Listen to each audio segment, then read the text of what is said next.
I never thought a glass of champagne would change my life forever. The amber liquid tasted sweeter than usual, with an underlying metallic note that should have warned me. But the pulsing bass of the nightclub, the celebration of our company's successful season finale, and the rare night off from rehearsals had dulled my usual caution.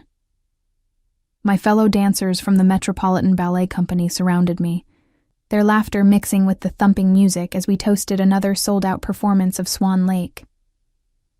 The crystal chandelier above our VIP section cast fractured light across my sequined dress, a vintage piece I'd found at a thrift store and altered myself. It clung to my dancer's body like liquid silver, the fabric moving with each breath I took. Around me, the exclusive nightclub velvet pulsed with life, its crimson walls and gold accents creating an atmosphere of decadent luxury that felt foreign to someone who lived on a dancer's salary. "Tessa, you were absolutely stunning tonight," called Marcus, our principal male dancer, his voice cutting through the music. That final arabesque in Act 4 had the entire audience holding their breath. He moved closer, his cologne mixing with the club's ambient scent of expensive perfume and aged whiskey. I smiled, feeling the compliment warm me more than the champagne.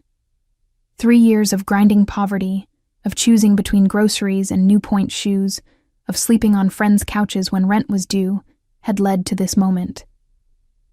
I was finally a featured soloist with the company, my name in the program, my photograph in the lobby display case. The little girl who used to practice pirouettes in her grandmother's tiny kitchen had made it. "Thank you," I replied, lifting the champagne flute to my lips again. The taste seemed even stranger now, almost bitter. I still can't believe this is real. 5 years ago, I was waiting tables and taking classes at the community center. My best friend Sarah, a core member with dreams as big as mine, squeezed my shoulder. "You deserve this, Tess. All those years of 18-hour days, the sacrifices, the injuries you danced through. It's finally paying off." The club's atmosphere grew hazier as the night progressed. Smoke machines released occasional puffs of silver mist that caught the laser lights, creating an otherworldly effect. The marble floors, polished to mirror perfection, reflected the dancing bodies and clinking glasses. Everything felt dreamlike, ethereal, as if I were floating through a scene from one of our ballets. But something was wrong. The room had begun to spin slowly, like a music box ballerina on her pedestal. My limbs felt heavy, unresponsive in a way that had nothing to do with fatigue from performing. I tried to focus on Sarah's face, but her features kept blurring at the edges. "I need some air," I managed to say, though my voice sounded distant even to my own ears. The words felt thick on my tongue, requiring effort to form properly. Sarah's brow furrowed with concern. "Are you okay? You look pale." Her hand reached toward my forehead, but I was already moving, or trying to move. Each step felt like walking through quicksand. The club's layout, which had seemed familiar moments before, now appeared labyrinthine. The bathrooms were somewhere past the bar, beyond the dance floor where bodies moved in hypnotic waves. I gripped the brass railing of the staircase leading to the main floor, my knuckles white against the metal. The music grew louder, or perhaps my hearing had become more sensitive. Every beat of the bass drum reverberated through my chest like a second heartbeat. The laughter around me took on an echoing quality, as if I were hearing it from underwater. Something was definitely wrong with me, but I couldn't form the thought clearly enough to act on it. Halfway to the bathroom, my legs gave out. The world tilted sideways, and I felt myself falling, the marble floor rushing up to meet me. But instead of cold stone, I found myself caught by strong arms, lifted against a broad chest that smelled of cedar and expensive cologne. "Easy there!" A deep voice rumbled above me, the words carrying a slight accent I couldn't place. Italian, perhaps, with the refined edges that spoke of education and power. "I've got you." Through my hazy vision, I glimpsed a face that belonged in a Renaissance painting. Sharp cheekbones, a strong jaw shadowed with the kind of perfectly maintained stubble that suggested careful grooming rather than neglect. His eyes were the color of dark chocolate, almost black in the club's dim lighting, and they held an intensity that should have alarmed me. "Please," I whispered, though I wasn't sure what I was asking for. Help? Rescue? My tongue felt thick and uncooperative, and forming words required tremendous effort. "Shh," he soothed, his hand smoothing back my hair with surprising gentleness. "Don't try to talk. You're safe now." Safe. The word should have comforted me, but something in his tone, possessive and certain, sent a shiver of unease through my drugged consciousness. His arms tightened around me as he carried me away from the crowd, away from the music and lights, toward a private exit I hadn't noticed before. The cool night air hit my face as we emerged into an alley behind the club. A sleek black car waited, its engine purring softly. The driver's door opened to reveal a man in an expensive suit, who nodded respectfully at my rescuer. Everything about the scene spoke of preparation, of planning. "Who?" I tried to ask, but the word came out as barely a whisper. "My name is Dante," he said, settling me into the car's leather interior with the care one might use handling precious crystal. "Dante Russo, and you, beautiful dancer, are coming home with me." The car door closed with a soft click that sounded like a prison gate. Through the tinted windows, I watched the club's neon lights fade into the distance as we drove through the city's dark streets. My last coherent thought before the drug claimed me completely was that I should be afraid, that this was wrong, that no one knew where I was going. But Dante's hand covered mine on the seat between us, his thumb tracing gentle circles on my skin.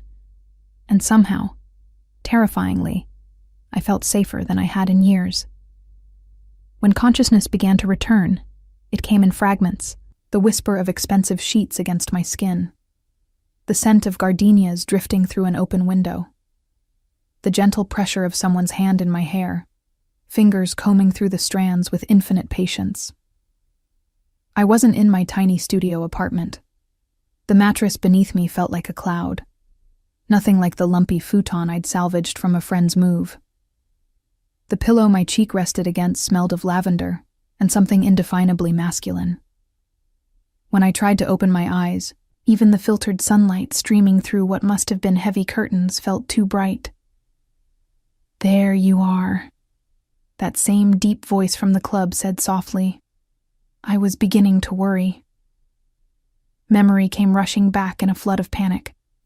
The club, the champagne, the feeling of being drugged, strong arms carrying me away.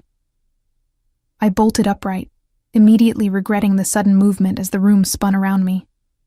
My hands flew to my body, checking that I was still clothed. To my relief, I wore what appeared to be an expensive silk nightgown, not my own clothes, but decent and covering. "You changed my clothes," I accused, my voice hoarse and unfamiliar. Dante sat in an armchair beside the enormous bed, dressed in dark slacks and a white shirt with the sleeves rolled up to reveal forearms corded with muscle. In the daylight, he was even more devastatingly handsome than I'd remembered, but there was something dangerous in his casual confidence, in the way he watched me with those dark eyes. "Elena changed your clothes," he corrected, gesturing toward a woman I hadn't noticed standing by the window. She was perhaps 60, with silver hair pulled back in an elegant chignon, and kind eyes that seemed out of place in whatever this situation was. "She's been taking care of you. You've been sleeping for nearly 12 hours. 12 hours? I struggled to piece together a timeline. I need to get home. I have rehearsal today, and people will be worried about me. My voice grew stronger, as righteous anger began to burn through the lingering effects of whatever I'd been given. Dante's expression remained calm, almost amused. "I've already called the ballet company. Told them you were feeling unwell and wouldn't be in today." the casual way he'd inserted himself into my life, made decisions for me, sent ice through my veins. You had no right to do that. You don't even know me. But I do know you, Tessa Marie Carmichael. The use of my full name, which wasn't common knowledge, made my blood freeze. 24 years old, born in Portland, Oregon. Moved to New York 5 years ago to pursue your dancing career. Parents died in a car accident when you were 19. No siblings, no close family. You live alone in a studio apartment on the Lower East Side. Work at a coffee shop on your days off to supplement your dancer's salary. Each fact he recited felt like a violation, proof that this wasn't chance or impulse but something planned and calculated. How do you know all that? I make it my business to know about things that interest me. He leaned forward slightly, his intense gaze never leaving my face. And you, cara mia, interest me very much. The endearment in what I now recognized as definitely Italian sent another chill through me. What do you want from me? Dante stood, his movements fluid and controlled, like a predator who never revealed his full capabilities. He approached the bed slowly, and I fought the urge to scramble backward like a cornered animal. I want you to understand your situation, he said, his tone still gentle but carrying an undertone of absolute authority. You were drugged last night, but not by me. Someone at that club slipped something into your drink with the intention of taking advantage of you. I intervened. So you took advantage of me instead? My voice shook with a mixture of fear and indignation. I saved you, he corrected, a flash of something darker crossing his features. The man who drugged you works for someone who considers me an enemy. He was going to use you to send me a message. The words didn't make sense. I don't know you. Why would anyone use me to get to you? Dante was close enough now that I could see the flecks of gold in his dark eyes, could smell that cedar cologne that seemed to be his signature scent. Because I've been watching you, Tessa, for months. Every performance, every coffee shop shift, every late-night walk home from rehearsal. You fascinated me from the moment I first saw you dance. The admission should have terrified me, and it did. But there was something else mixed with the fear. A traitorous flutter of attraction to this dangerous, powerful man who spoke about stalking me as if it were romantic devotion. That's not romantic, I whispered, though my body betrayed me by responding to his proximity. That's stalking. In my world, the distinction matters less than the outcome. His hand lifted toward my face, then stopped just short of touching me, giving me the choice to pull away.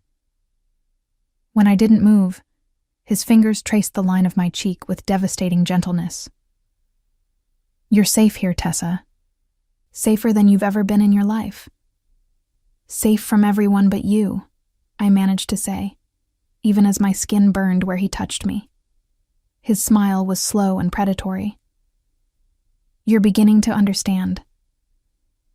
The mansion revealed itself gradually over the next few hours, each room more opulent than the last. Dante had given me a tour after I'd refused to stay in bed any longer, my dancer's discipline rebelling against inactivity even in captivity. The marble floors gleamed under crystal chandeliers that probably cost more than I'd earn in a lifetime. Original paintings lined the walls, not reproductions, but actual masterpieces that belonged in museums. Monet, I breathed, stopping before a water lily painting that seemed to glow with inner light. Despite everything, my artistic soul couldn't help but appreciate the beauty surrounding me. You have a good eye, Dante said, moving to stand behind me. His presence was a constant warmth at my back, never quite touching but always there. That one is my favorite. There's something about the way he captured light on water that reminds me of watching you dance. The comparison should have flattered me, but coming from him, it felt like another chain being wrapped around my soul. How long have you been planning this?" "Planning what?" His voice held innocent curiosity that I didn't believe for a second. I turned to face him, anger giving me courage. "Don't play games with me. The private exit at the club, the car waiting, knowing exactly where to take me. None of that was improvised." Dante's expression grew serious, the charming mask slipping to reveal something colder underneath. "You're right. I've been preparing for the possibility that you might need my protection for quite some time." "Your protection from what, exactly?" Before he could answer, a man appeared in the doorway of the gallery where we stood. He was younger than Dante, perhaps in his early 30s, with the kind of casual good looks that belonged on magazine covers. But his eyes held the same dangerous intelligence I was learning to recognize. "Dante," he said, his voice carrying a slight New York accent. "We need to talk." Dante's jaw tightened almost imperceptibly. "Marco, meet Tessa. Tessa, this is my cousin Marco." Marco's gaze swept over me with professional assessment, taking in everything from my borrowed silk robe to my defensive posture. "The dancer," he said, not a question but a confirmation. "Beautiful. I can see why you're taken with her." The casual way they discussed me, as if I weren't standing right there, ignited my temper. "I'm right here, you know, and I'm not taken with anyone." Marco's eyebrows rose, and he looked between Dante and me with obvious amusement. "She's got spirit. That's good. She'll need it." "Need it for what?" I demanded, but Dante was already moving, his hand settling at the small of my back with possessive familiarity. "Elena will show you to the library," he said, his tone brooking no argument.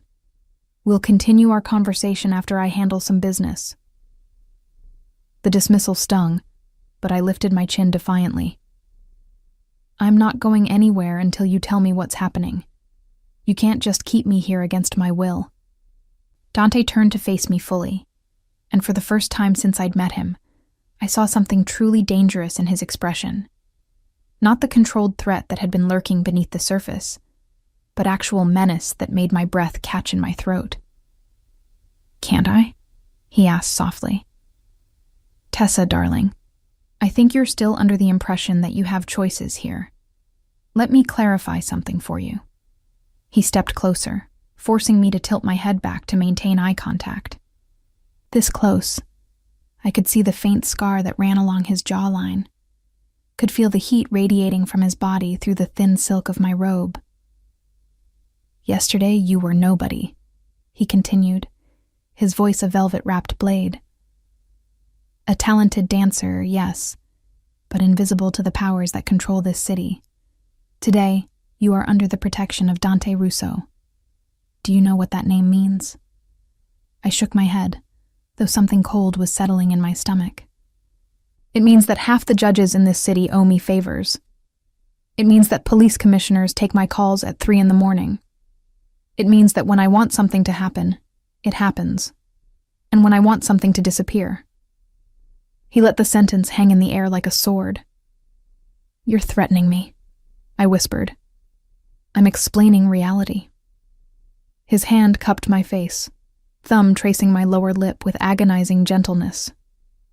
"You belong to me now, Tessa. The sooner you accept that, the easier this will be for both of us." The casual possessiveness in his voice should have sent me running, but trapped as I was in his dark gaze, I found myself frozen like a deer in headlights. There was something hypnotic about his absolute certainty, as if he could bend reality to his will through sheer force of personality. "I don't belong to anyone," I managed to say, though my voice sounded weak even to my own ears. Dante's smile was sharp as a blade. "We'll see about that." He released me and turned to Marco, switching to rapid Italian that I couldn't understand, but that clearly involved heated discussion. I caught a few words.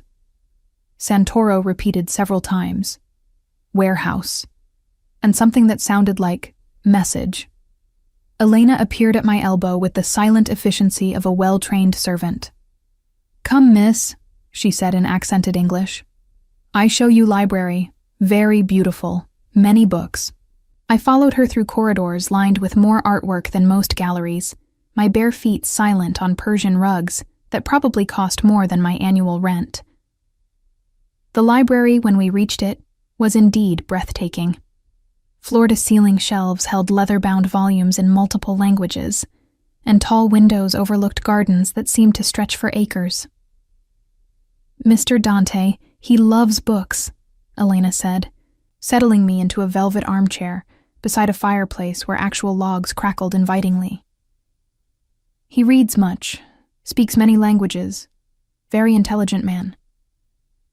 Very dangerous man, I corrected, accepting the cup of tea she pressed into my hands.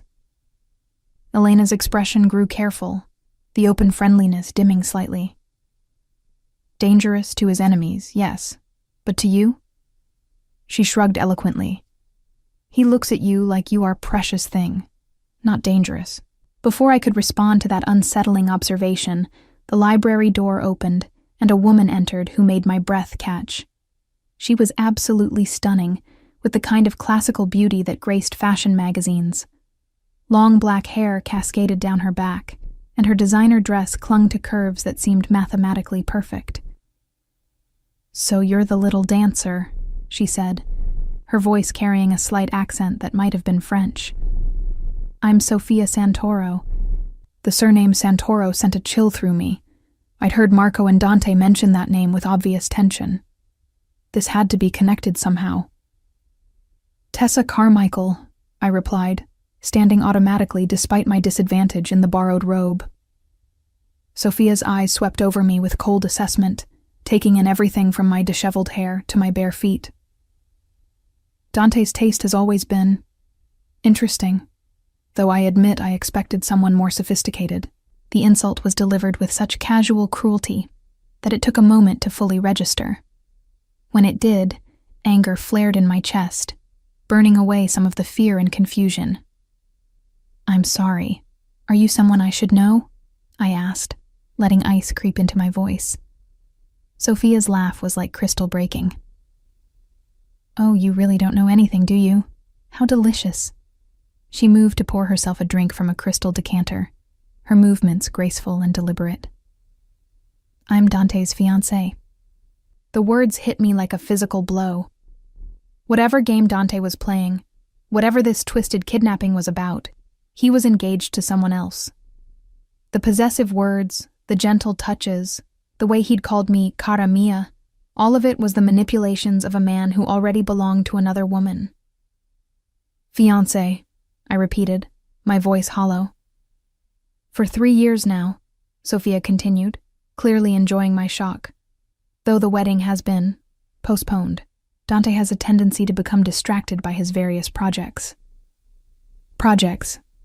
As if I were nothing more than a hobby, a temporary amusement for a man who collected beautiful things. Does he often kidnap women? I asked, surprised by how steady my voice sounded. Sophia's expression sharpened with genuine interest. Kidnap? Is that what you think this is? She moved closer, her heels clicking on the hardwood between the rugs. My dear girl, Dante Russo doesn't need to kidnap women. They throw themselves at him willingly. Then what would you call taking someone against their will? Protection, said a familiar voice from the doorway. Dante entered the library with the fluid grace of a predator, his dark eyes immediately finding mine before moving to Sophia with obvious displeasure. Sophia, I wasn't expecting you. Clearly, she replied, her tone cool but with an undercurrent of anger.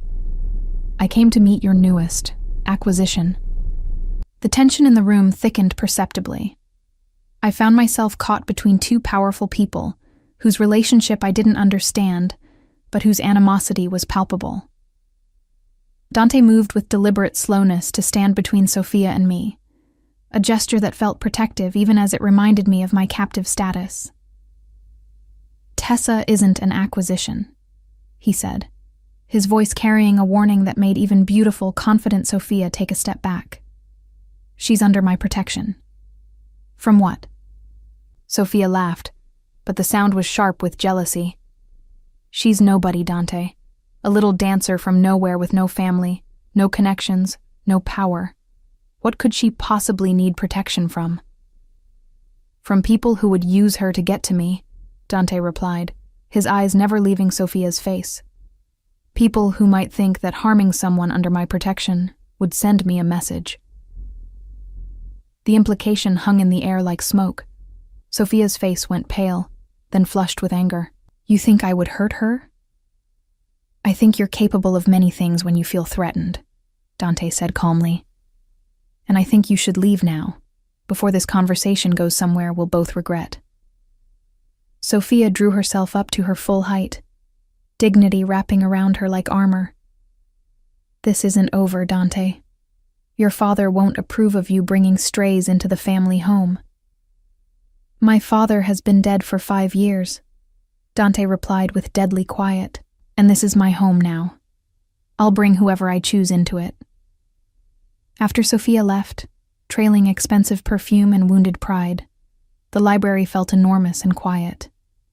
Dante poured himself a drink and offered one to me, which I declined with a sharp shake of my head. Your fiancé seems lovely, I said, sarcasm dripping from every word. Ex-fiancé, he corrected, settling into the chair across from mine. As of about 6 months ago. She doesn't seem to know that. Dante's smile was rueful. Sophia has trouble accepting things that don't align with her plans. Our engagement was arranged by our families for business purposes. I ended it when I realized I wanted something more than a convenient alliance. Like kidnapping random dancers?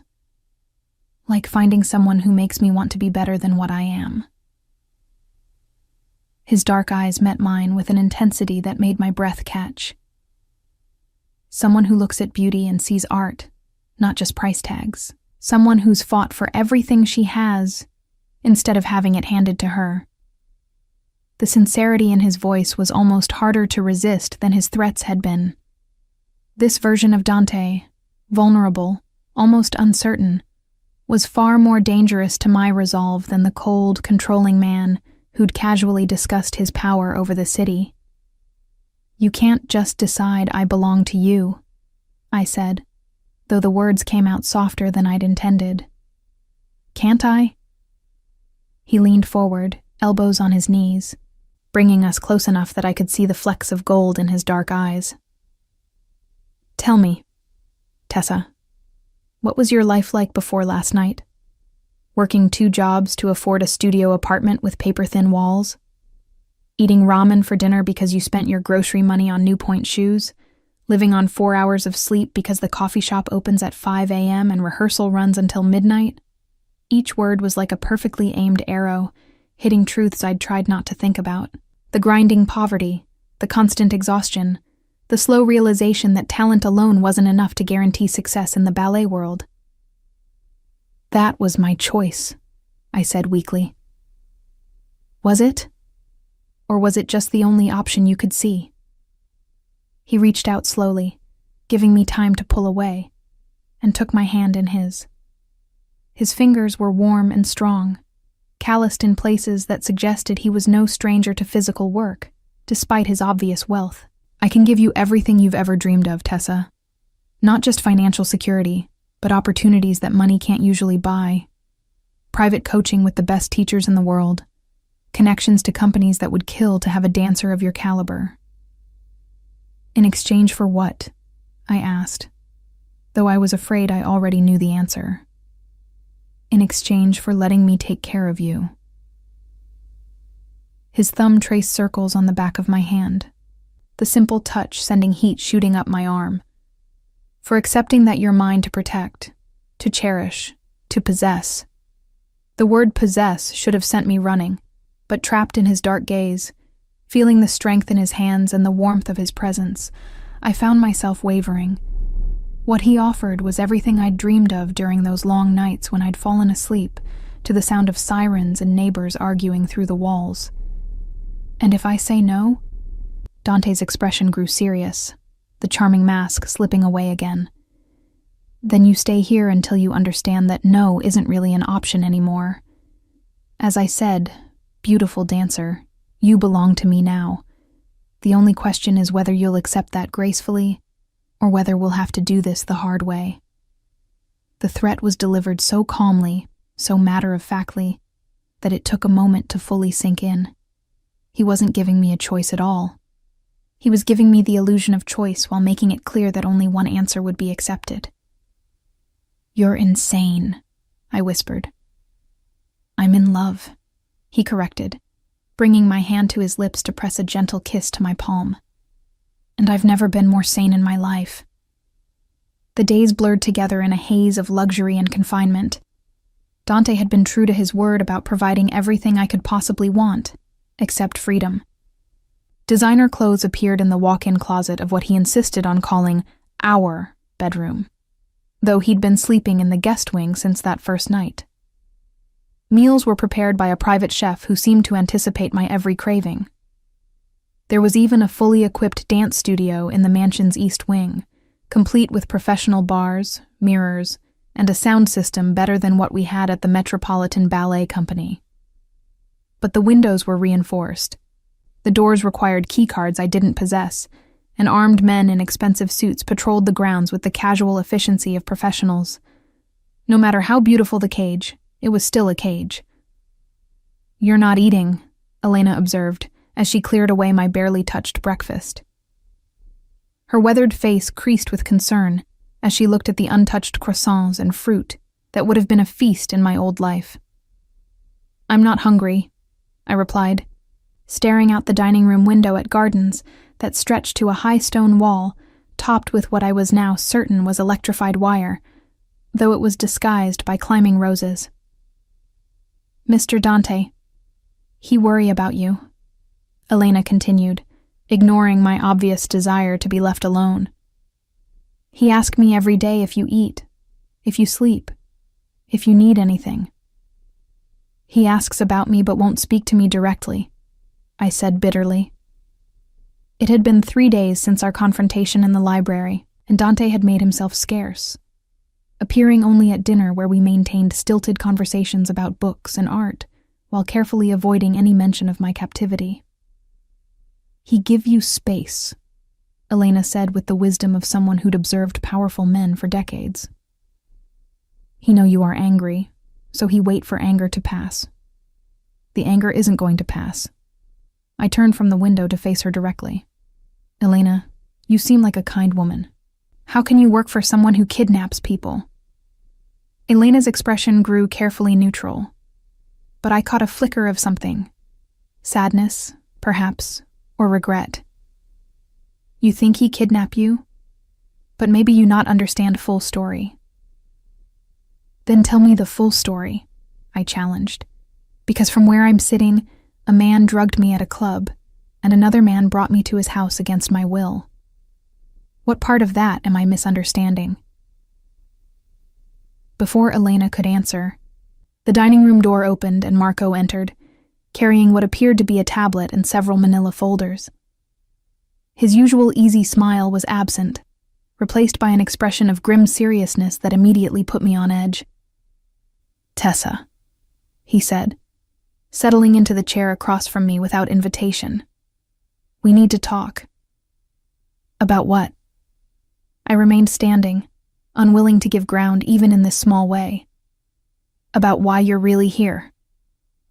He opened the tablet and turned it toward me. On the screen was a photograph of a man I didn't recognize, middle-aged, balding, with the soft features of someone who'd lived well. "Do you know who this is?" I studied the image, searching my memory. "No. Should I?" "His name is Vincent Torino. He runs heroin distribution for the Santoro family, Sophia's family." Marco swiped to the next image, this one showing the same man entering what looked like the nightclub where I'd been drugged. "This was taken 2 hours before you were attacked." The word attacked sent a chill through me. I wasn't attacked. I was drugged. "You were drugged as part of an attack," Marco corrected, swiping to another image. This one showed me at the club, laughing with my fellow dancers, completely unaware of the danger surrounding me. Torino was hired to take you. The plan was to hold you for 3 days, take photographs that would be sent to Dante as a message, then kill you. My legs gave out, and I sank into the chair I'd been refusing. That's impossible. No one even knows I exist. I'm nobody. You became somebody the moment Dante started watching you. Marco's voice was gentle but implacable. For months, he attended every performance you were in. He had his driver take him past the coffee shop where you worked. He bought season tickets to the ballet for the first time in his life. People noticed. The room seemed to spin around me as the implications sank in. So, this is his fault. I'm here because he put a target on my back. You're here because he saved your life, Marco corrected. If Dante hadn't intervened when he did, you'd be dead by now. The drug they gave you wasn't just a sedative. It was a cocktail designed to make your death look like an overdose. I pressed my hands to my temples, trying to process this information. But why? What did the Santoros gain from killing me? Marco exchanged a look with Elena, who had been standing silently by the door. It's not about gain. It's about sending a message to Dante. The Santoros and the Russos have been competitors for decades. When Dante broke his engagement to Sofia, it was seen as an insult to their family. So they decided to murder an innocent woman in retaliation? My voice was rising, hysteria creeping in at the edges. They decided to hurt Dante in the most effective way possible, by taking away something he cared about. Marco closed the tablet and leaned forward, his expression earnest. Tessa, I know this is hard to understand, but in our world, showing weakness or attachment makes you vulnerable. The moment Dante's interest in you became obvious, you became a target. I stood abruptly, pacing to the window and back as I tried to make sense of this nightmare. Then let me go. If I'm not here, I can't be used against him. Where would you go? Marco asked reasonably. Back to your apartment that Vincent Torino already knows about? Back to the coffee shop where you work regular shifts? Back to the ballet company where you perform on a published schedule? Each question was like a nail in the coffin of my hopes for freedom. He was right. Returning to my old life would be like painting a target on my back. So what you're telling me is that I can never leave here. Ever. The words came out flat, emotionless, as shock numbed my system. What I'm telling you, said a familiar voice from the doorway, is that I will never let anyone hurt you. Dante entered the room with that fluid grace I was learning to recognize, dressed in a charcoal suit that emphasized the breadth of his shoulders. His dark eyes immediately found mine, searching my face as if he could read my emotional state in my expression.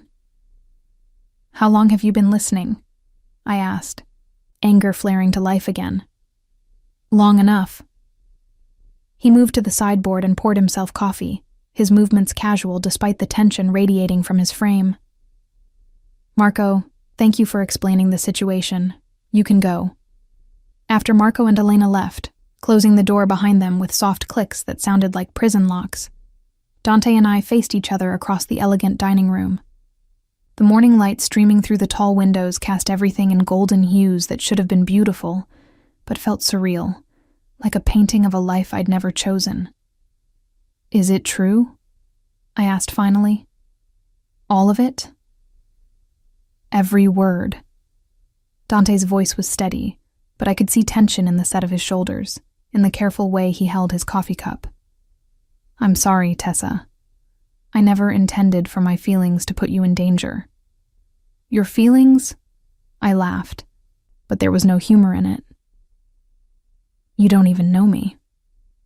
I know that you practice alone in the studio after everyone else has gone home, working on combinations until your feet bleed. His dark eyes never left my face. I know that you send money to a children's dance program in Portland every month, even when you can barely afford groceries. I know that you cried during the final scene of Romeo and Juliet because you understood Juliet's desperation to escape a life she didn't choose. Each observation hit like a physical blow, proof of how thoroughly he'd invaded my privacy, how completely he'd studied me without my knowledge or consent.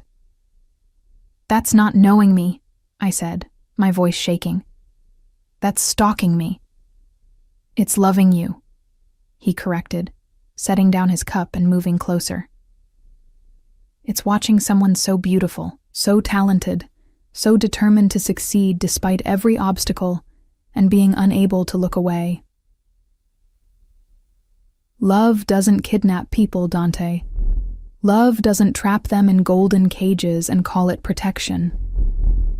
He stopped just out of arm's reach, close enough that I could smell his cologne, but far enough that I didn't feel completely overwhelmed by his presence. "What would you have had me do? Let them take you? Let them kill you to spite me? You could have warned me, given me a choice." "What choice?" His voice grew harder, more commanding. "The choice to live in fear, looking over your shoulder every moment. The choice to give up dancing, give up your dreams, and disappear into witness protection. The choice to let them win." I turned away from him, unable to handle the intensity of his gaze. Outside, I could see the rose garden where Elena had told me Dante's mother used to spend her mornings before she died. Beautiful, peaceful, and completely inaccessible to me. "At least it would have been my choice," I whispered. I felt him move closer, his presence a warm pressure at my back. "Tessa, look at me." When I didn't turn around, his hand settled gently on my shoulders, his touch careful and non-threatening. "Please." Something in his voice, vulnerability beneath the command, made me face him despite my better judgment. This close, I could see the faint lines of exhaustion around his eyes, the tension in his jaw that suggested he'd been sleeping as poorly as I had. "I know you're angry," he said softly. "I know you feel trapped, and I'm sorry for that. But I need you to understand something. Keeping you here isn't just about protecting you. It's about protecting everyone you care about." "What do you mean?" "Your friend Sarah from the ballet company. She's been asking questions about where you are. If the Santoros think she knows something, she becomes a target too." His hands tightened slightly on my shoulders. "Your former roommate, the coffee shop owner who was always kind to you, the elderly woman who lives next door to your old apartment, everyone connected to you is potentially at risk." The implications crashed over me like a wave. "You're saying that by knowing me, you've endangered everyone I care about." "I'm saying that by caring about you, I've made you precious to me. And in my world, precious things need to be guarded carefully." I pulled away from his touch, needing space to think. "Your world is insane." "My world is what it is," he replied with a slight shrug. "I didn't create the rules, Tessa, but I have to live by them. And now, so do you. Unless I give up everything and everyone I've ever cared about and disappear forever. Even then, you wouldn't be safe. The Santoros have long memories and longer reach. Running would just delay the inevitable." I sank into a chair, the weight of hopelessness settling over me like a shroud. "So I'm trapped here forever." "You're protected here forever," Dante corrected, moving to kneel beside my chair so we were at eye level. "Tessa, I know this isn't the life you chose, but it could be a good life, a better life than what you had before." "Better?" I stared at him in disbelief. "I'm a prisoner. You're a woman who will never want for anything again, who will have access to the best teachers, the finest stages, opportunities that money can't usually buy." His hand covered mine where it rested on the chair arm. "You're a woman who is cherished, protected, adored, by someone who won't let me leave, by someone who would die before letting you be harmed." The intensity in his voice made my breath catch. "Tessa, I'm not asking you to love me back. Not yet. I'm asking you to let me take care of you. To accept that this is your reality now, and make the best of it. I studied his face, searching for signs of deception or manipulation. What I found instead was something that looked almost like desperation, as if my answer mattered more than anything else in the world. And if I can't? If I can never accept this? Pain flashed across his features before he controlled it. Then we'll cross that bridge when we come to it. But for now, will you at least try? Will you let me show you that this life can have beauty in it? The part of me that had survived years of poverty and rejection, that had clawed its way from community center classes to the Metropolitan Ballet Company, wanted to keep fighting. But the larger part, the part that was exhausted from years of struggle and terrified by the revelation of how much danger I was in, was tempted by his offer. What would that look like? I asked quietly. Hope flickered in his dark eyes. It would look like you dancing again. Really dancing. Not just marking through combinations in an empty studio. It would look like dinners where we talk about books and art instead of your captivity. It would look like you choosing to be here instead of being forced to stay. I would never choose this, I said, but the words lacked conviction. Wouldn't you? His thumb traced across my knuckles, sending unwanted heat up my arm.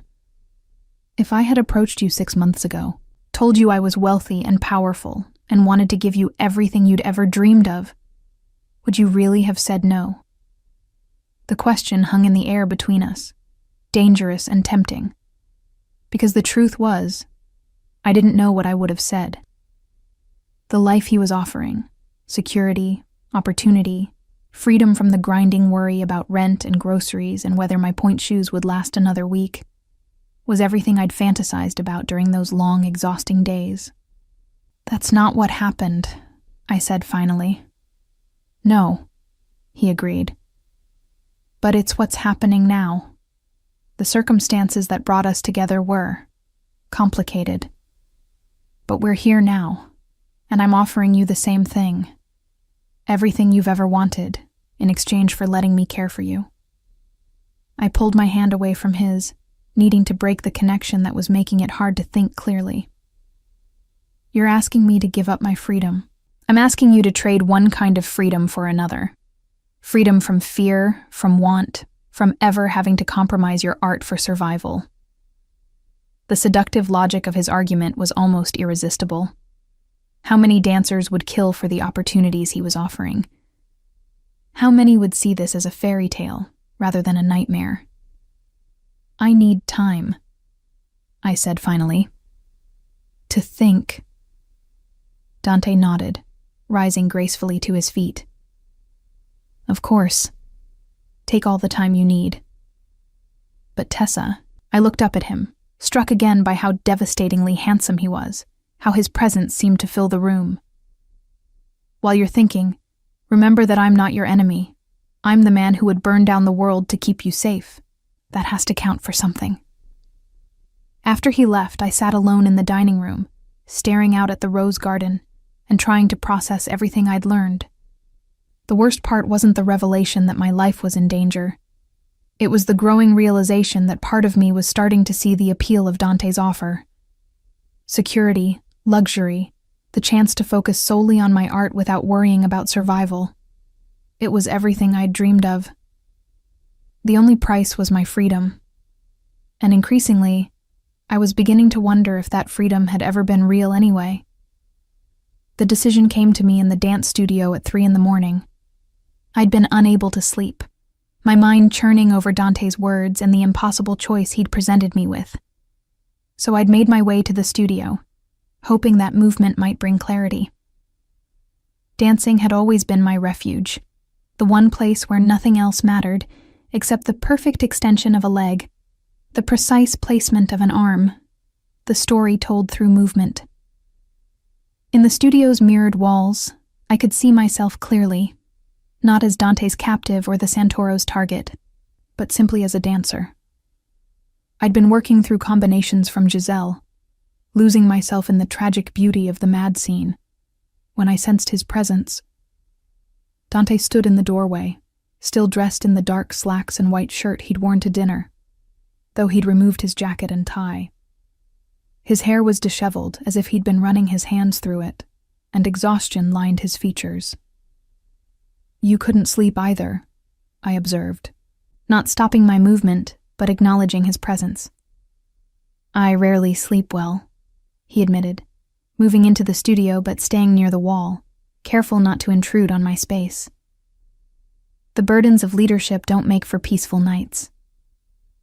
I completed the sequence and moved to the bar for cool-down stretches, hyper-aware of his eyes following my every movement. "Is that what you call it? Leadership? What would you call it?" I considered the question as I stretched my hamstring, feeling the familiar burn of muscles work to their limit. "Control.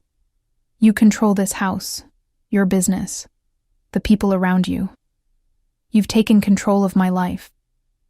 "Control implies dominance for its own sake," Dante said thoughtfully. "What I do is stewardship. I'm responsible for the safety and well-being of everyone under my protection. Including me now, apparently. Especially you." The way he said it, with such quiet conviction, sent an unwanted flutter through my chest. I straightened from my stretch and faced him directly. "Dante, I need to ask you something, and I want an honest answer." He inclined his head slightly. "Ask. If the situation were reversed, if I had the power and you were the one being held against your will, would you accept it as gracefully as you're expecting me to?" A ghost of a smile touched his lips. "No. I would fight with everything I had to regain my freedom." "Then how can you expect me to just accept this?" "Because you're smarter than I am," he said simply. "Because you understand that sometimes the smartest fight is knowing when not to fight." I moved closer to him, close enough to see the gold flecks in his dark eyes, close enough to smell the cedar cologne that was becoming familiar. "And you think this is one of those times?" "I think," he said carefully, "that you're beginning to see the advantages of your situation, even if you're not ready to admit it yet." He wasn't wrong, and we both knew it. 3 days in his house had shown me luxuries I'd never dreamed of. The private chef who could prepare anything I craved. The library filled with first editions and rare books. The studio where I could dance for hours without worrying about studio rental fees. The bedroom with Egyptian cotton sheets and a mattress that felt like sleeping on clouds. "The advantages come with strings attached," I pointed out. "Everything worthwhile does." He moved closer, his presence warm and solid in the cool air of the studio. "Tessa, I'm not asking you to love me. I'm not even asking you to trust me completely. I'm asking you to stay alive and let me help you thrive." "In exchange for what, exactly? What do you get out of this arrangement?" The question seemed to catch him off guard. For a moment, his careful composure slipped, revealing something raw and vulnerable underneath. "I get to know that you're safe," he said finally. "I get to see you dance without worrying about whether you can afford proper nutrition or medical care. I get to watch you become everything you were meant to be. And if that's all you wanted, you'd let me leave once the threat from the Santoros is dealt with." His jaw tightened almost imperceptibly. "The threat from the Santoros will never be completely dealt with. As long as I care about you, you'll be a target. So this is permanent, forever." It could be. He reached out slowly, giving me time to pull away, and touched my face with devastating gentleness. Would that really be so terrible? The honest answer was no, and that terrified me more than any threat he could have made. Standing there in the studio where I felt most like myself, looking into the eyes of a man who clearly wanted me with an intensity that was both flattering and frightening, I could envision a life that might not be the one I'd planned, but could still be beautiful. "What about children?" I asked suddenly, the question surprising us both. Dante's hand stilled against my cheek. "What about them?" In this fantasy future you're painting, do I get to have children? A family? Or am I just supposed to be your beautiful dancer forever? Something shifted in his expression, a hunger that went deeper than physical desire. You want children? The way he asked it, as if the idea was both unexpected and deeply appealing, made my heart skip. Someday. Maybe. I don't know. But I want the option. Then you'll have it. His voice was rough with emotion. Anything you want, Tessa. Children, a family, a real marriage if that's what you choose. I'm not asking you to be my mistress or my kept woman. I'm asking you to be my partner. Your partner in what? Crime. My partner in life. His other hand came up to frame my face completely, his touch gentle but inescapable. I know my world seems dark to you, and parts of it are. But there's beauty in it too, if you know where to look. There's power in being able to help people, to protect what matters. By threatening others? Sometimes, when necessary. He didn't flinch from the ugly truth. But also by building hospitals, funding arts programs, providing opportunities for people who would never get them otherwise. Money is power, Tessa, and power can be used for good or ill. I studied his face, searching for signs of deception. What I found instead was complete sincerity. A man who genuinely believed in what he was saying.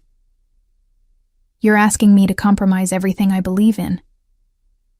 I'm asking you to expand what you believe is possible.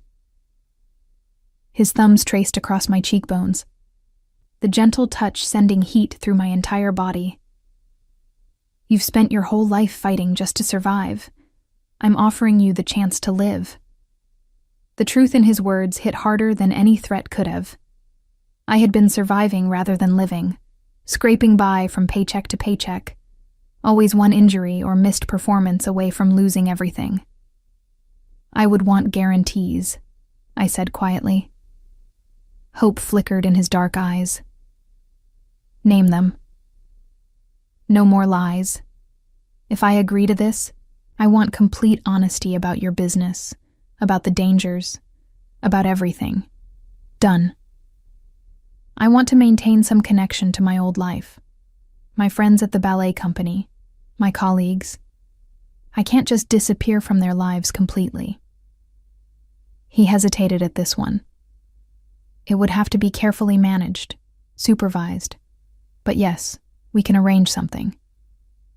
And I want the option to leave. The words came out in a rush. Maybe not now, while there's active danger, but someday. If this doesn't work, if I can't adapt to your world, I want the promise that you'll let me go.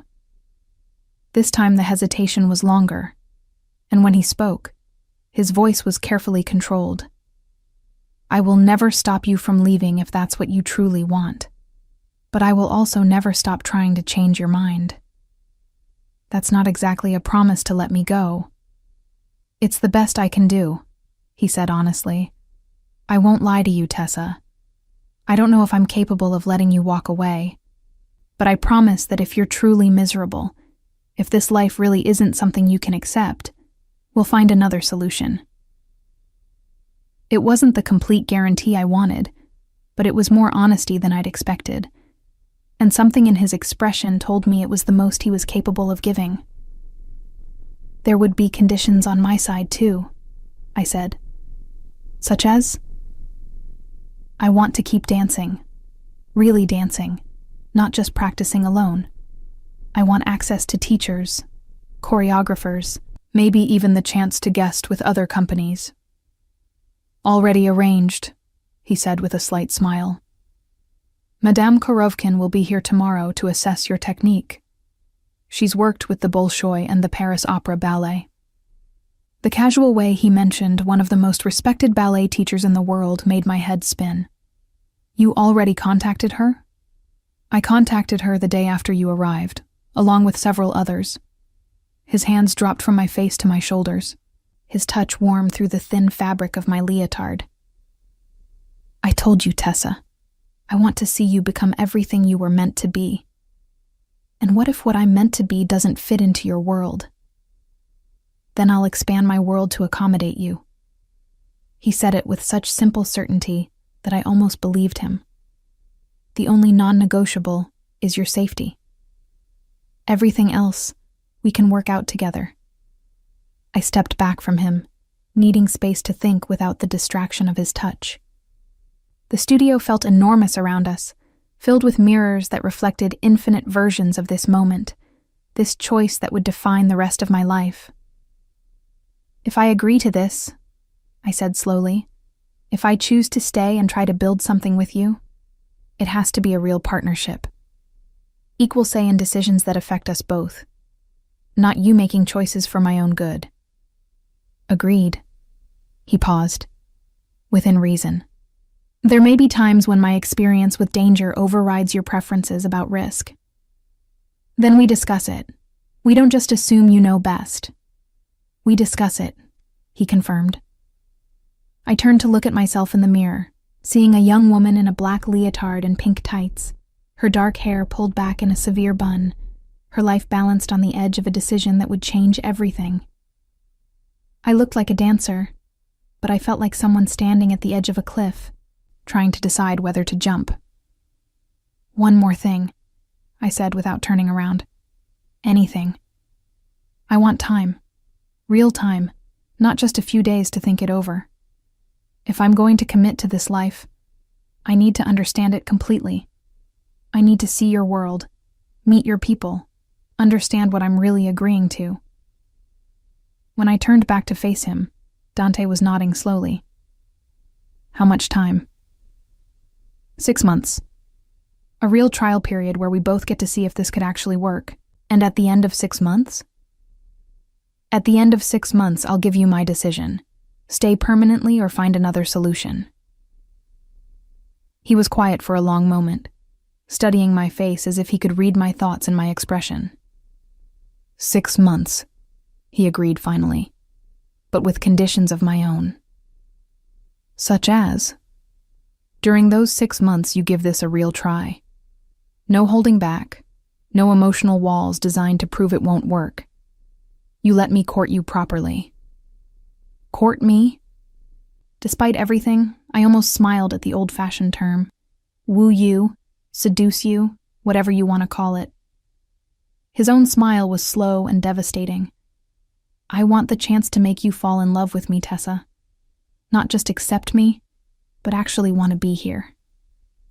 The idea sent a thrill of fear and anticipation through me. And if I don't? If at the end of 6 months I'm still here out of necessity rather than choice? Then we'll revisit the arrangement. But I'm betting that won't be necessary. The confidence in his voice should have annoyed me, but instead it sent heat pooling low in my stomach. There was something undeniably attractive about a man who knew what he wanted and wasn't afraid to pursue it. All right, I said before I could change my mind. 6 months. But this partnership starts now. No more decisions made without consulting me. Starting now, he agreed. He moved toward me slowly, giving me time to object, and took my hands in his. Thank you, he said quietly, for being willing to try. Don't thank me yet, I warned. I might drive you crazy within a week. I'm counting on it, he said, and leaned down to press a gentle kiss to my forehead. Beautiful women should be a little dangerous. As he left me alone in the studio, I caught sight of myself in the mirror again. Same dark hair, same brown eyes, same dancer's posture. But something fundamental had shifted. I was no longer just Tessa Carmichael, struggling ballet dancer. I was Tessa Carmichael, who had just agreed to let one of the most dangerous men in the city court her. The woman in the mirror looked terrified and exhilarated in equal measure. And despite everything, despite the circumstances that had brought us together and the darkness that surrounded his world, I realized I was looking forward to seeing where this impossible arrangement would lead. 6 months to decide the rest of my life. 6 months to discover whether the man who'd kidnapped me could become the man I chose to stay with. 6 months to find out if love could bloom in the strangest of gardens. The dancer in the mirror smiled back at me, and for the first time since waking up in Dante's house, it looked genuine. The transformation began immediately. By the time I woke the next morning, the locks on my bedroom door had been removed. When I tested the French doors leading to the balcony, they opened freely onto a view of the rose garden below. The gesture was small, but significant, the difference between a prisoner and a guest. "Good morning, miss," Elena greeted me as I entered the breakfast room, her weathered face creased with what looked suspiciously like approval. "Mr. Dante. He leave early for business, but he asked me to tell you that Madame Korovkin arrives at 10. The mention of the legendary ballet teacher sent a jolt of nervous excitement through me. Irina Korovkin had trained principal dancers for companies around the world. She was notoriously selective about her private students, and the waiting list for her master classes stretched for years. "Did he say anything else?" I asked, accepting the cup of coffee Elena pressed into my hands. "He say to tell you that your first real lesson begins today." Elena's eyes twinkled with mischief. "I think he mean more than just dancing, yes?" Before I could ask what she meant by that cryptic comment, the breakfast room door opened and Marco entered, carrying what appeared to be a garment bag and several boxes. "Delivery for you," he announced, draping the garment bag over a chair. "From Dante. He said you'd need proper attire for today's activities." I unzipped the bag to reveal a stunning dress in deep sapphire blue, the fabric flowing like water through my fingers. The cut was elegant, but not ostentatious, suitable for whatever mysterious plans Dante had made. The boxes contained shoes, jewelry, and a handbag that probably cost more than I used to make in 3 months. "What activities?" I asked suspiciously. Marco's grin was answer enough. "You'll see. But you might want to eat something first. It's going to be a long day." 2 hours later, I stood in the studio wearing my most professional leotard and tights, trying not to fidget as Madame Korovkin circled me with the focused intensity of a hawk studying its prey. She was smaller than I'd expected, perhaps 5 feet tall, but her presence filled the room. Her silver hair was pulled back in a perfect chignon, and her dark eyes missed nothing. "Your turnout needs work," she said in accented English, her voice carrying the authority of someone accustomed to being obeyed without question. "Your port-de-bras is adequate, but lacks emotion. Your extensions are good, but your strength could be better." Each criticism should have stung, but coming from her, they felt like gifts. This was the kind of honest assessment I'd craved but never been able to afford. "However," she continued, moving to the piano where an accompanist I hadn't noticed before sat waiting, "you have something that cannot be taught. You understand the soul of dance, not just the mechanics." She worked me harder than I'd ever been worked before, pushing my technique to its limits and beyond. By the time she declared the session over, my leotard was soaked with sweat, and my muscles trembled with exhaustion. But I felt more alive than I had in years. "You will do," she announced as I toweled off my face. "I will return tomorrow at the same time. Do not disappoint me." After she left, I showered and changed into the blue dress Dante had sent, surprised by how perfectly it fit. The fabric moved with me like a second skin, and the color brought out the gold flecks in my brown eyes that I'd never noticed before. A soft knock at my bedroom door interrupted my primping. "Come in," I called, expecting Elena. Instead, Dante entered, and the sight of him in an impeccably tailored charcoal suit made my breath catch. He'd been handsome in casual clothes, devastating in business attire. But there was something about seeing him now, knowing that I'd agreed to let him court me, that made me hyper-aware of every detail about him. "You look breathtaking," he said, his dark eyes traveling over me with undisguised appreciation. "Though I have to say, you were equally beautiful covered in sweat in the studio." Heat rose to my cheeks at the compliment. Madame Korovkin was intense, She's the best, and she doesn't waste her time on dancers who don't have exceptional potential. He moved closer, close enough that I could smell his cologne and see the slight lines around his eyes that suggested he smiled more than his reputation would indicate. Are you ready for the rest of your day? That depends on what the rest of my day involves. His smile was mysterious and slightly dangerous. Trust me? The question hung between us, weighted with more meaning than just the afternoon's activities. This was about more than whether I trusted him not to put me in physical danger. It was about whether I was willing to let him guide me into his world. Yes, I said, surprising myself with how easily the word came. The black Bentley waited in the circular drive, Domenico holding the door open with his usual professional courtesy. As we settled into the butter-soft leather seats, I noticed that the partition between the front and back was raised, giving us privacy. Where are we going? I asked as the car pulled through the estate's gates. To see my city, Dante replied, his hand covering mine on the seat between us. The real New York, not just the parts tourists see. Our first stop was a small restaurant in Little Italy, tucked between buildings that looked like they'd been there for a century. The owner, a round man with flour-dusted hands, greeted Dante like a long-lost son, kissing both his cheeks and speaking rapid Italian before turning to me with obvious curiosity. Giuseppe, this is Tessa, Dante said in English, his hand settling at the small of my back with casual possessiveness.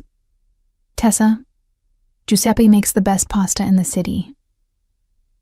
Only because my nonna taught me her secrets, Giuseppe replied with a thick accent, taking my hand and kissing it gallantly. Welcome, beautiful lady. Any friend of Dante's is family here. The meal that followed was unlike anything I'd ever experienced. Course after course of perfect pasta, each one better than the last, accompanied by wine that tasted like liquid sunshine. Giuseppe regaled us with stories of Dante as a boy, coming to the restaurant with his father, already serious and watchful even as a child. He always tipped the waiters too much, Giuseppe confided with a wink. Even when he was 12 and spending his allowance money. Some habits never change, Dante said dryly, but I could see the affection in his eyes as he looked at the older man. After lunch, we walked through the narrow streets of Little Italy, Dante pointing out landmarks and sharing stories of his childhood. I began to understand that this wasn't just a neighborhood to him. It was home in a way that his mansion, beautiful as it was, could never be. My great-grandfather came here from Sicily with nothing but the clothes on his back, he told me as we stopped before a small shrine tucked between two buildings. He worked 16-hour days in the docks and saved every penny he could. My grandfather expanded the business, my father legitimized parts of it, and I'm trying to build something that can exist in the light instead of the shadows. And the parts that can't exist in the light? His expression grew serious. Those I handle so that future generations won't have to. Our next stop was a surprise, the Metropolitan Museum of Art.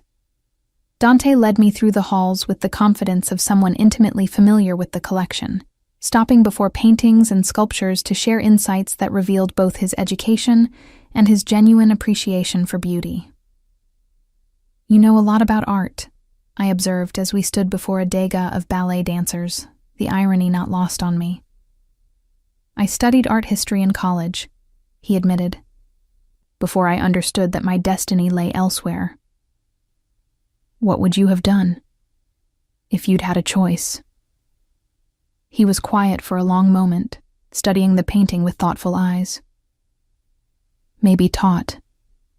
I always loved the idea of sharing knowledge, of helping people see beauty they might otherwise miss. The wistfulness in his voice made my chest tight. Here was another glimpse of the man he might have been, in a different life, with different obligations. As the afternoon wore on, I began to see a pattern in our stops.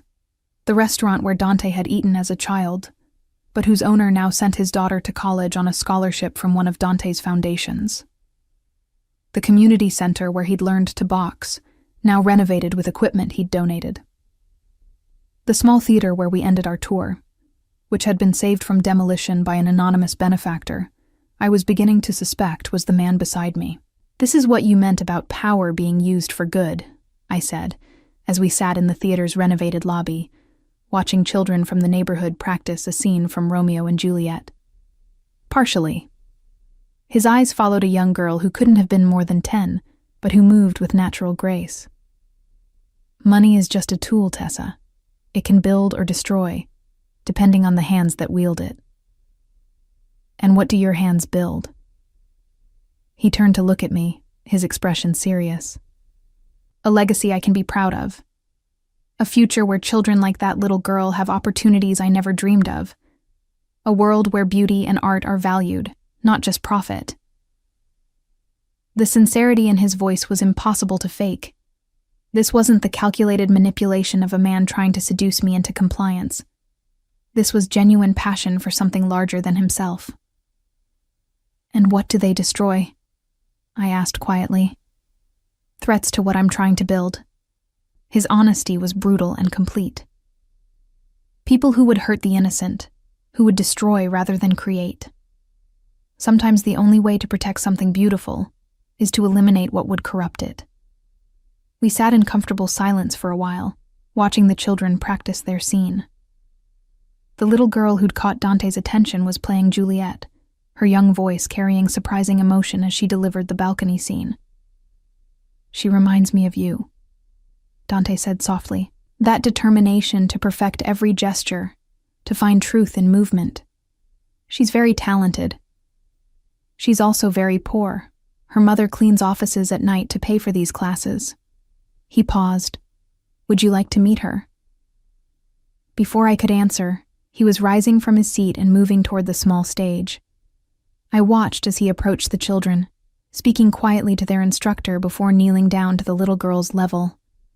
Whatever he said made her face light up with joy, and she immediately launched into an excited explanation of her performance. When he returned to me, the little girl followed, her eyes wide with curiosity as she looked between us.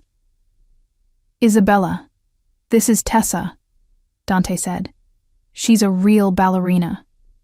"Really?" Isabella's voice was breathless with awe. "Like in Swan Lake?" "Yes, like in Swan Lake," I confirmed, charmed by her enthusiasm. "You're a very good actress." "Mr. Dante says maybe someday I could take real dance classes too," she said hopefully. "If I keep working hard and getting good grades." I looked at Dante, understanding flooding through me. "I'm sure if you keep working hard, opportunities will come your way."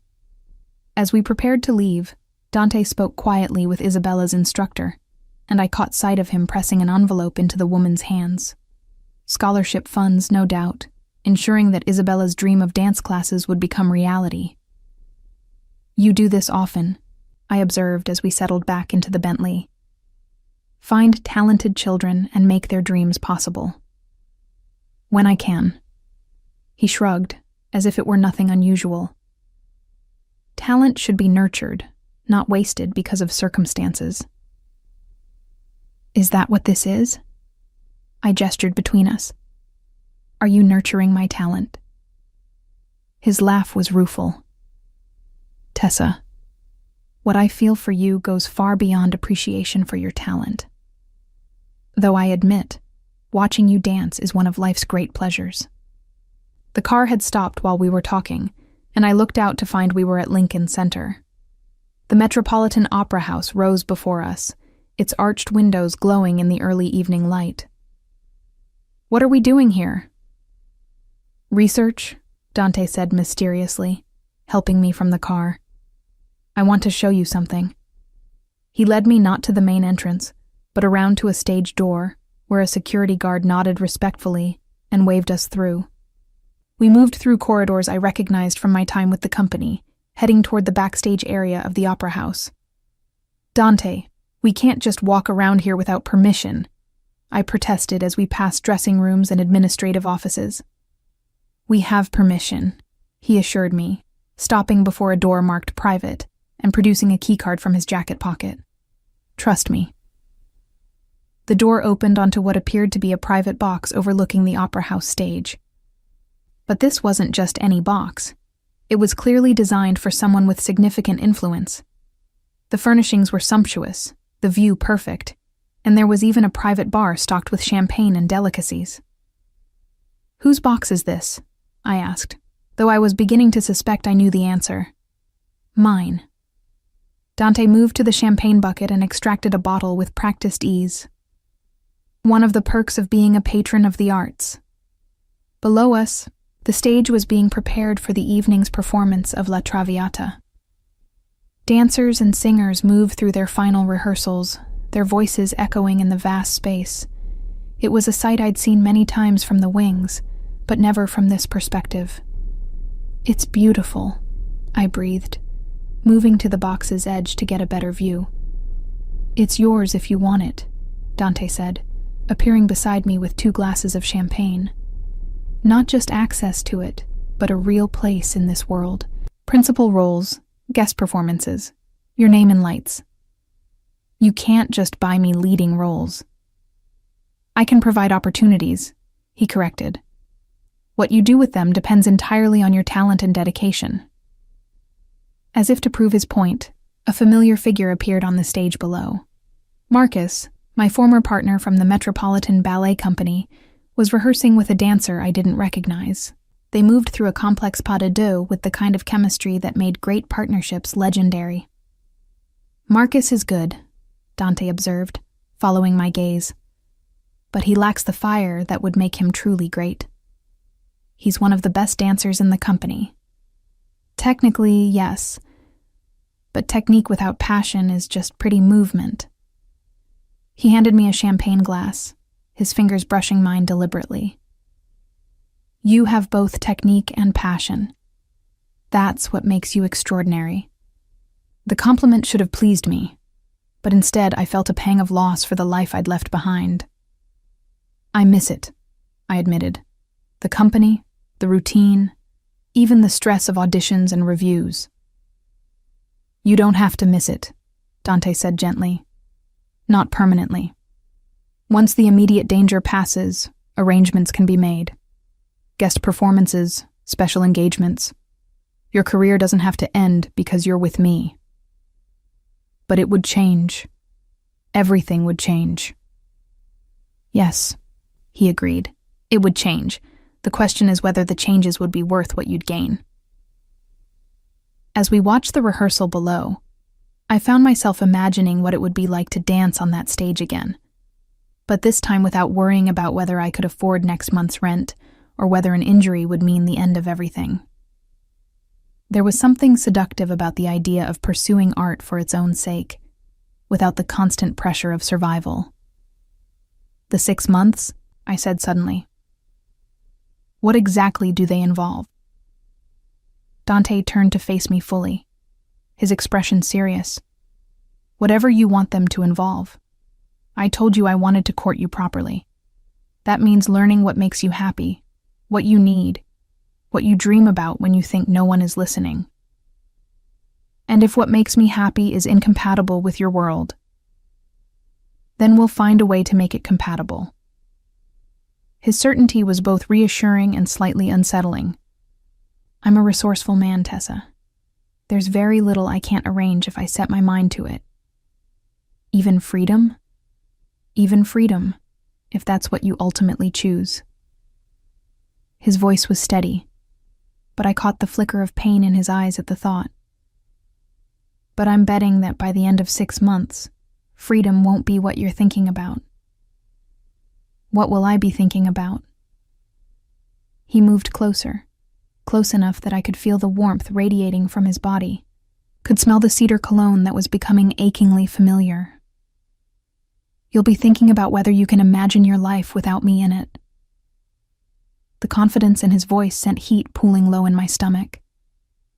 There was something undeniably attractive about a man who knew what he wanted and wasn't afraid to pursue it with everything he had. "And if I can?" I challenged. "If at the end of 6 months, I still want to leave, then I'll spend the rest of my life regretting that I wasn't enough to make you stay." His hand came up to cup my face, thumb tracing across my cheekbone with devastating gentleness. "But I don't think that's going to happen. You sound very sure of yourself." "I'm sure of what I feel for you," he corrected. "And I'm betting that given the chance, you'll feel it too." Before I could respond, his lips met mine in a kiss that was nothing like the gentle, questioning kisses we'd shared before. This was possession and promise combined, a claiming that left no doubt about his intentions. When we finally broke apart, both breathing hard, his forehead rested against mine. "6 months, Tessa," he murmured. "Let me show you what our life could be like." Looking into his dark eyes, feeling the strength of his hands and the warmth of his body, I realized that I was no longer thinking about the 6 months as a trial period to endure. I was thinking about them as an adventure to embrace. And that shift in perspective was perhaps the most dangerous thing of all. 3 months into our arrangement, I realized I was in love with him. Not the desperate, consuming passion of fairy tales, but something deeper and more dangerous. The quiet certainty that my life had become fundamentally incomplete when he wasn't in it. The realization hit me during a performance at a private gala Dante had arranged. I was dancing Juliet in excerpts from Romeo and Juliet, performing for an intimate audience of art patrons and cultural elite in the ballroom of his mansion. As I moved through the balcony scene, my eyes found his in the crowd, and the intensity of his gaze made my heart skip. He watched me like I was the only person in the room, like my movement was the most important thing in the world. The devotion in his expression was so raw, so complete, that I nearly missed my next step. When the performance ended and he rose to his feet, leading the applause with obvious pride, I understood with crystal clarity that I was no longer dancing for the audience. I was dancing for him. Later that night, as guests mingled over champagne and catered delicacies, I found myself studying Dante as he moved through the crowd. In 3 months, I'd learned to read the subtle variations in his demeanor. The way his smile became genuine when he spoke with Giuseppe about his grandson's college acceptance. The slight tension that entered his shoulders when Marco whispered updates about business matters. The soft pride that lit his eyes whenever someone complimented my performance. "You're staring," said a familiar voice beside me. I turned to find Sarah, my former colleague from the Metropolitan Ballet Company, holding a glass of champagne and wearing a dress that probably cost more than her monthly salary. "Sarah." I embraced her tightly, surprised by how much I'd missed her friendship. Dante had kept his promise about maintaining connections to my old life, though these meetings were carefully orchestrated and always supervised. "I'm so glad you could come." "Are you kidding?" When I got an invitation to a private performance by Tessa Carmichael in the home of one of the city's most eligible bachelors, I wasn't going to miss it. Her eyes sparkled with curiosity as she looked around the opulent ballroom. "Though I have to say, this is quite the setup you've got here." "It's complicated," I said, the understatement of the century. "I'll bet it is." Sarah's expression grew more serious. "Tess, are you happy? Really happy? Because from the outside, this looks like a fairy tale, but I know you. You wouldn't disappear from your life for just anyone." Before I could answer, Dante appeared at my side with that silent grace I'd come to expect. "Sarah, isn't it? Tess has told me so much about you." "All good things, I hope," Sarah replied, though I could see her assessing him with the sharp intelligence that made her such a good dancer. She was trying to figure out what kind of man could make me abandon everything I'd worked for. "Only the best," Dante assured her. "Tessa values loyalty very highly, and she speaks of you as someone who was there during the difficult times." "We looked out for each other," Sarah agreed. "That's what friends do." There was something in the exchange, a subtle tension I couldn't quite identify. Dante's smile remained charming, but I caught the slight tightening around his eyes that suggested he was more alert than he appeared. "Sarah, would you excuse us for a moment?" he asked politely. "I need to steal Tessa away for introductions." As he guided me toward a group of distinguished-looking patrons, his hand settled at the small of my back, with the possessive familiarity that had become second nature. "Is everything all right?" I asked quietly. "Everything's fine," he assured me, but something in his tone suggested otherwise. "Just some business matters that need attention." The rest of the evening passed in a blur of conversations with potential donors and art enthusiasts. Several mentioned opportunities for future performances, guest appearances with prestigious companies, collaborations with renowned choreographers. The kind of career-making connections I'd dreamed about for years were being offered to me casually, as if they were party favors. It should have been exhilarating, but I found myself distracted by the nagging sense that something was wrong.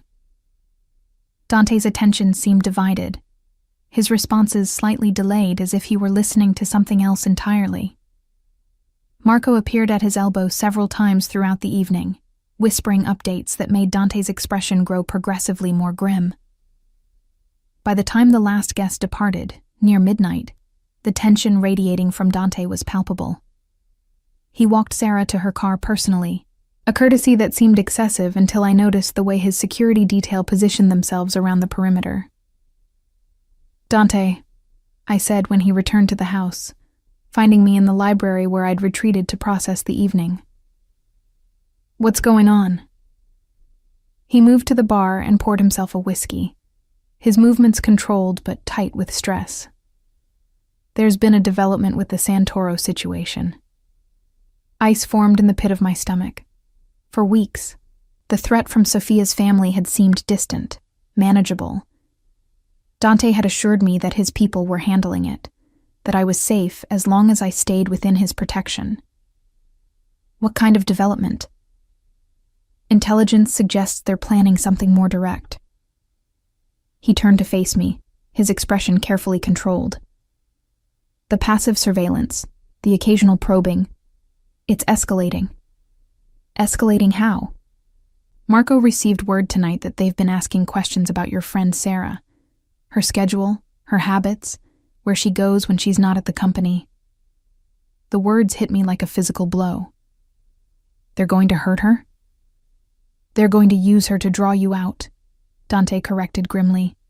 "Create a situation where you feel compelled to leave the safety of my protection."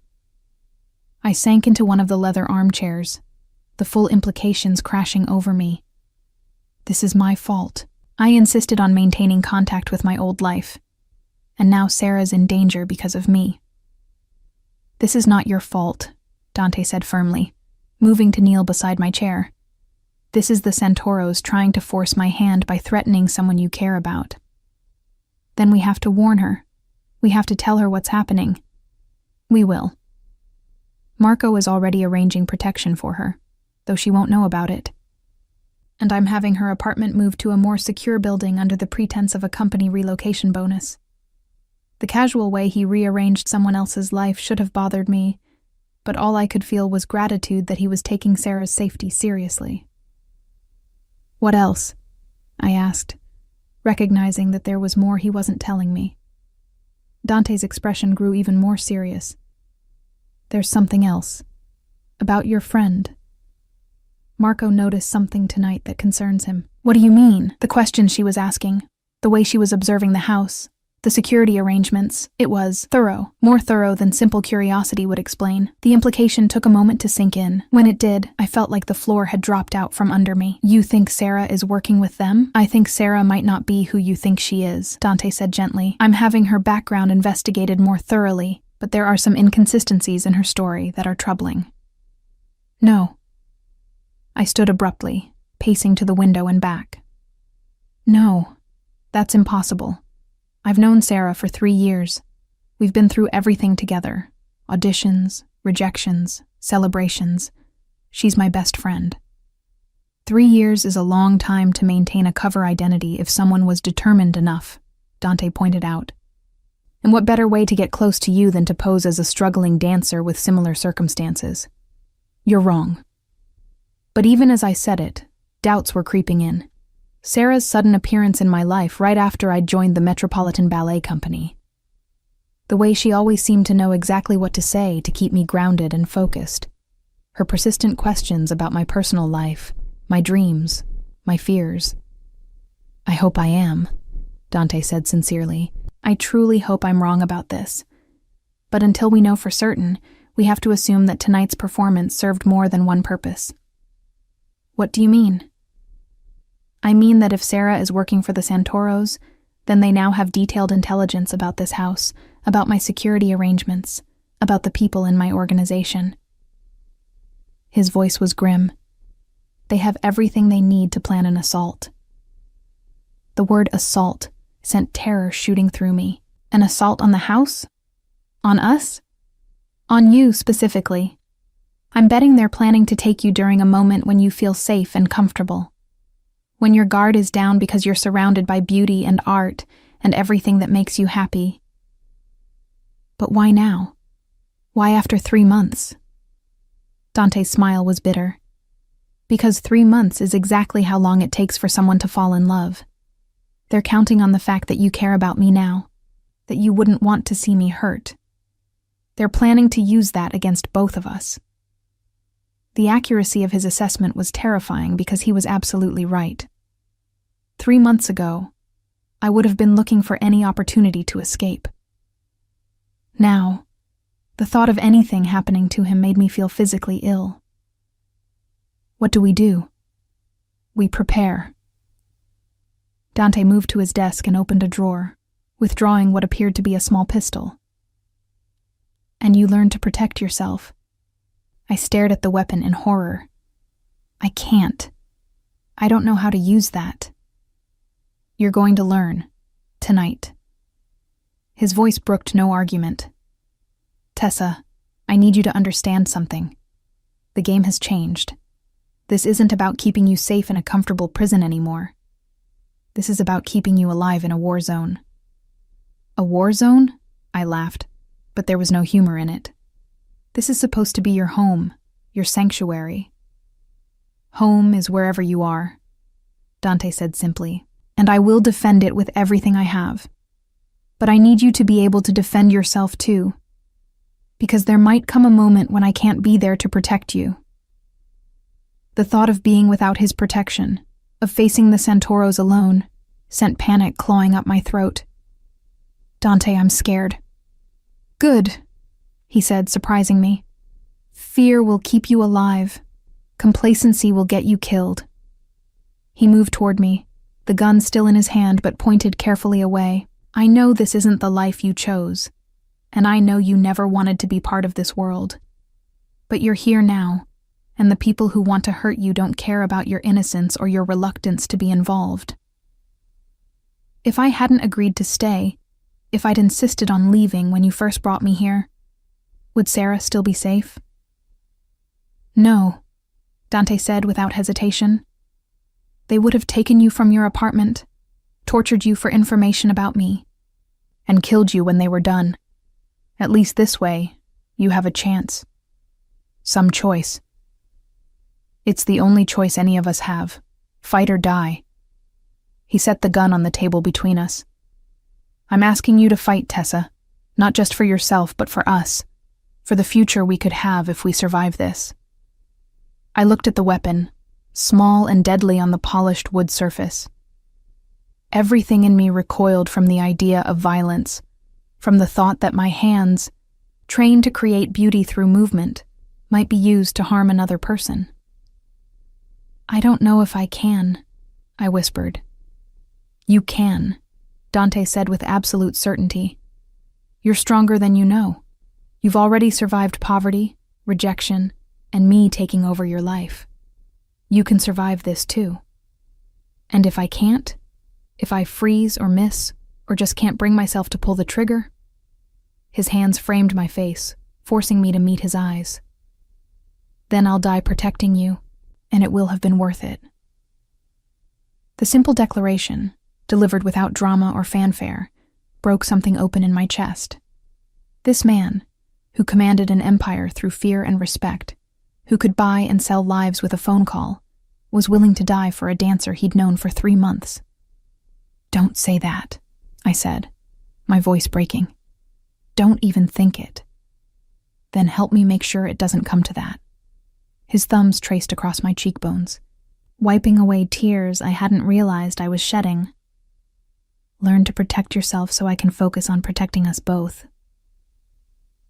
I looked at the gun again, then back at his face. The face I'd come to love, marked by lines of stress and exhaustion as he tried to keep me safe in an increasingly dangerous world. "Okay," I said finally. "Teach me." Relief flooded his expression. "We'll start with basic safety and handling, then target practice in the basement range." "You have a shooting range in your basement?" "I have a lot of things in my basement that I hope you'll never need to see." His smile was rueful. "But tonight, it's going to keep you alive." As we moved toward the door, Dante paused and turned back to me. "Tessa, there's something else you need to know." "More bad news?" "A decision you need to make." His expression was more serious than I'd ever seen it. "If the Santoros are planning an assault, there's a good chance some of my people won't survive it. And there's a chance I won't survive it either." "Dante, let me finish," he interrupted gently. "If something happens to me, Marco has instructions to get you to a safe house and then out of the country. New identity, new life, enough money to disappear forever. You could be free." The offer should have been tempting. Complete freedom, financial security, the chance to start over somewhere the Santoro family could never find me. Instead, it felt like a death sentence. "I don't want to be free if you're not with me," I said, the words coming out before I could stop them. Something blazed in his dark eyes. Triumph, perhaps, or just overwhelming relief. "Are you sure? Because once we go down to that basement, once I teach you to fight for this life we're building, there's no going back. You'll be choosing my world completely." I thought about Sarah, who might have been a lie from the beginning. About the Metropolitan Ballet Company, which seemed like a memory from someone else's life. About the small apartment with thin walls and unreliable heat that I'd once called home. Then I looked at Dante, this dangerous, complicated man who read me bedtime stories from Italian poetry and bought little girls' dance lessons and looked at me like I was the most precious thing in his world. "I choose you," I said simply. "Whatever that means, whatever it costs. I choose you." His kiss was fierce and desperate, full of promises and threats and absolute devotion. When we broke apart, both breathing hard, he rested his forehead against mine. "Then let's go to war," he murmured. "Together." As we walked toward the basement and whatever transformation awaited me there, I realized that the 6-month trial period had become irrelevant. I wasn't staying with Dante because I had no other choice anymore. I was staying because choosing him, choosing this dangerous and beautiful life, was the first real choice I'd made since he'd carried me out of that nightclub. The dancer who had been afraid of her own shadow was about to learn to fight for her future. And somehow, that felt like the most natural thing